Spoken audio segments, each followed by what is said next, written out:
Hey learners, welcome to my channel Literature with Muskan.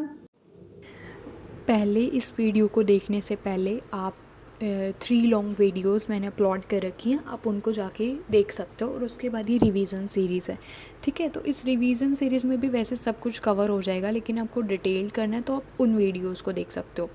तो हम start करते हैं, ठीक है। देखो हमारा फर्स्ट क्वेश्चन क्या है कि who coined the term gynocriticism, who coined the term gynocriticism in which text and what does it mean. So एक ही क्वेश्चन में आपके जो 3 क्वेश्चंस हैं वो कंप्लीट हो रहे हैं, ठीक है।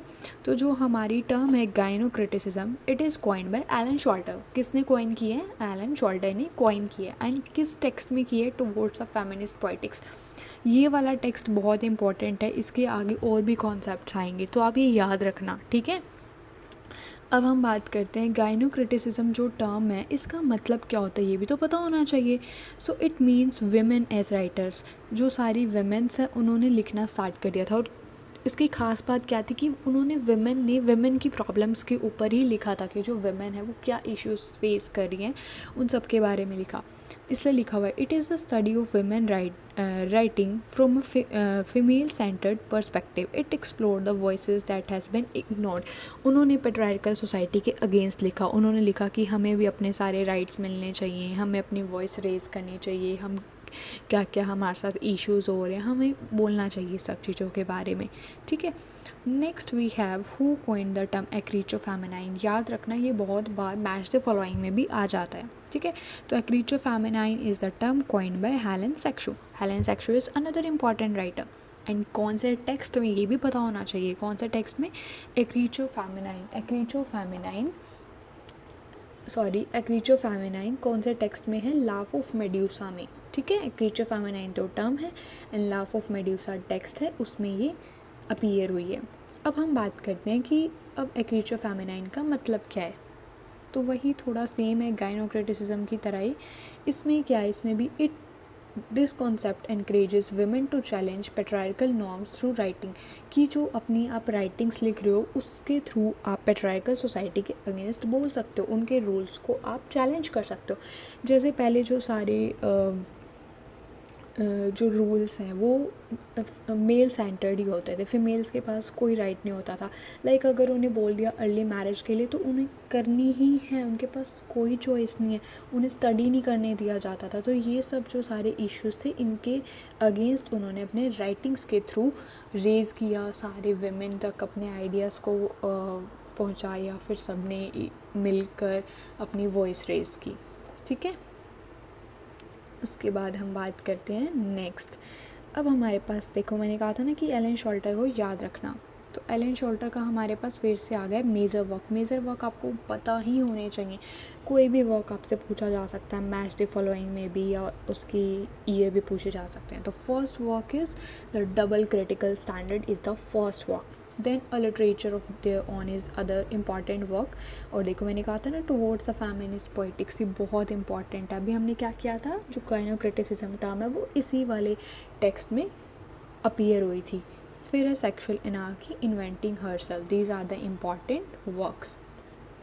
देन अगैन ये भी जो क्वेश्चन है वो एलन शोल्टर का ही। तो देखो क्वेश्चंस के थ्रू आपका एक राइटर पूरा कंप्लीट हो रहा है। तो इसमें क्या है, ये जो टर्म्स हैं फेमिनाइन, फेमिनिस्ट, फीमेल, ये सब किसने की? एलन शोल्टर ने। और अपने कौन से वक्त में? Towards a feminist poetics, okay.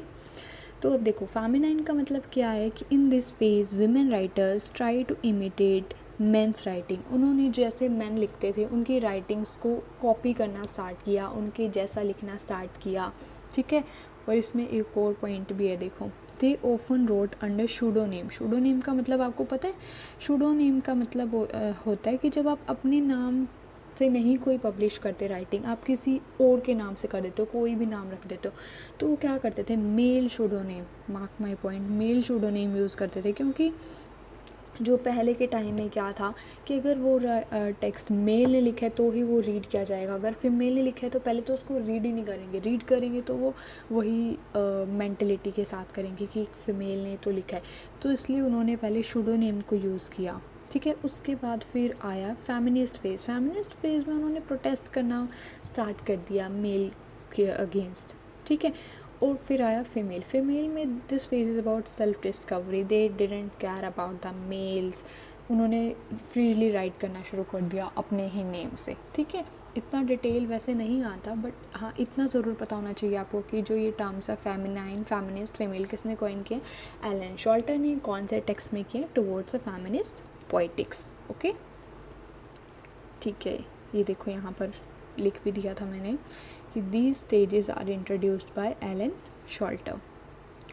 Next is autobiographical work of Mary Wollstonecraft. ये क्वेश्चन PYQs में एज इट इज़ आया हुआ था, इसमें 4 ऑप्शन दिए गए थे और डायरेक्ट पूछा गया था कि ऑटोबायोग्राफिकल वर्क कौन सा है मैरी फिक्शन का। मैरी अ फिक्शन बहुत ही इम्पॉर्टेंट है, याद रखना इसको, ठीक है। नेक्स्ट क्वेश्चन भी देखो, मैंने एक ही राइटर को कवर करने का ट्राई किया। नेक्स्ट क्वेश्चन भी इसी सेम, मैरी वोllstonecraft। अब उसका अनफिनिश्ड भी तो पता होना चाहिए आपको, ऑटोबायोग्राफिकल पता है तो unfinished work is the wrongs of women और Maria, the wrongs of women और मारिया, ओके। चलो नेक्स्ट पे चलते हैं, फिर से वही आ गया। Which writer talked about the thoughts on the education of daughters की एजुकेशन के ऊपर किसने बात की है, मैरी वोllstonecraft ने। अब हमने 3 क्वेश्चंस कर लिए, इनका ऑटोबायोग्राफिकल वर्क, इनका अनफिनिश्ड वर्क, और डॉटर्स के बारे में किसने बात की, उनके एजुकेशन के बारे में मैरी वोllstonecraft, ओके। हमारे राइटर हो गए 3 राइटर्स।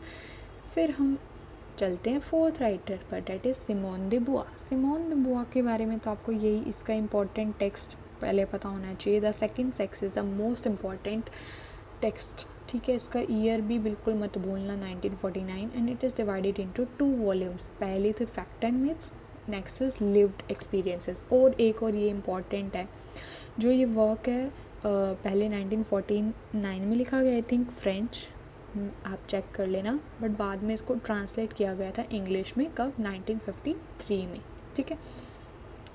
फिर जो ये वाली लाइन है, स्टेटमेंट है, ये इम्पॉर्टेंट है। One is not born rather becomes a women, किसने बोली थी, सिमोन दे बुआ ने। और कौन सा टेक्स्ट में, इसी में, द सेकेंड सेक्स में भी हमने किया ना कि 2 वॉल्यूम्स में डिवाइडेड है। फिर अब इसी की इम्पॉर्टेंट वर्क्स भी आपको पता होना चाहिए, जब इतना किया तो इम्पॉर्टेंट वर्क्स भी कर लो। So these are the important works you can note down in your notebook. She came to stay, all men are mortal, the second sex, the mandarins, memoirs of a beautiful daughter, ये भी मत भूलना, memoirs of a beautiful daughter, okay. तो अभी question आ जाता है। और फिर ये देखो, आपको मैंने स्टार्टिंग में कराया था ना एक रीचो फेमिनाइन के बारे में, वही रिपीट हो गया यहाँ पे। ये जो लव ऑफ मेड्यूसा किसका वर्क है, हेलन सेक्सू का। और इस वर्क में कौन सी टर्म कॉइन की गई थी, एक्रीचो फेमिनाइन। देन अब इसके भी important work, the love of Medusa तो करना ही करना है, the newly born woman, 3 steps of the ladder of writing. I hope यहाँ तक आपको समझ आ रहा है। Next is who rode sexual politics. मैंने आपको एक चीज़ दिखानी है, who rode sexual politics, who rode sexual textual politics. इसमें जो एग्जामिनर आपको बहुत बार कंफ्यूज करेगा, क्योंकि ये सेम देखते हैं बट हैं डिफरेंट राइटर्स के। जो सेक्शुअल पॉलिटिक्स है वो किसका है, केट मिलेट का है, ओके। और इसके बारे में भी आपको थोड़ा पता होना चाहिए, किस पर बेस्ड था, PhD डिसर्टेशन पर। और इस जो वर्क में ना इन्होंने एनालाइज की थी इनकी writings, D.H. Lawrence, Henry Miller, Norman Miller, Jean Genet, और फिर उसके बाद इस वर्क को लिखा गया था, ठीक है। अब देखो, सेक्सुअल टेक्सुअल पॉलिटिक्स किसका है, टॉरेल मोए का। अभी हमने किया था सेक्सुअल पॉलिटिक्स किसका है, केट मिलेट का। दिखा देती हूँ, केट मिलेट का, एंड केट मिलेट का है। और उसके बाद जो ये सेक्सुअल टेक्सचर पॉलिटिक्स है, ये टॉरेल मोए का है, ओके।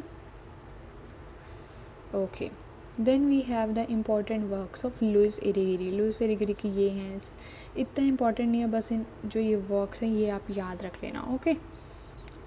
उसके बाद ये इम्पॉर्टेंट है, who coined the term chora. Chora is a term coined by Julia Kristeva. किसने कॉइन किया, जूलिया क्रिस्टेवा ने। और सिम्योटिक ये इसका बहुत ही इम्पॉर्टेंट वर्क था। And the last but not the least, important works of Judith Butler. Judith Butler का ये इम्पॉर्टेंट वर्क है, जेंडर ट्रबल, ठीक है। जेंडर परफॉर्मेटिव, इसमें जो कॉन्सेप्ट है वो दिया गया है। देन इसका मतलब क्या है कि gender is not something we are but something we do.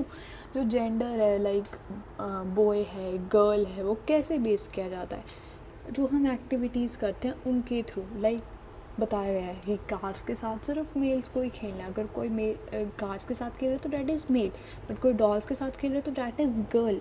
इसके थ्रू जो सोसाइटी है वो जेंडर डिसाइड करती है। Then we have some more works. Yes, these are the works: bodies that matter, excitable speech, undoing gender norms toward the performative theory of assembly. So these are the most important points and most important writers जो मैंने सारी cover कर दी हैं इसमें। ये revision series है। इसके बाद आपको वैसे तो इसमें सब कवर है बट डिटेल में करना है तो आप डिटेल वीडियोस भी देख सकते हो। That's all and thank you for your valuable time. Okay, take care and best of luck. Thank you for watching. Don't forget to like, share, comment, and subscribe too.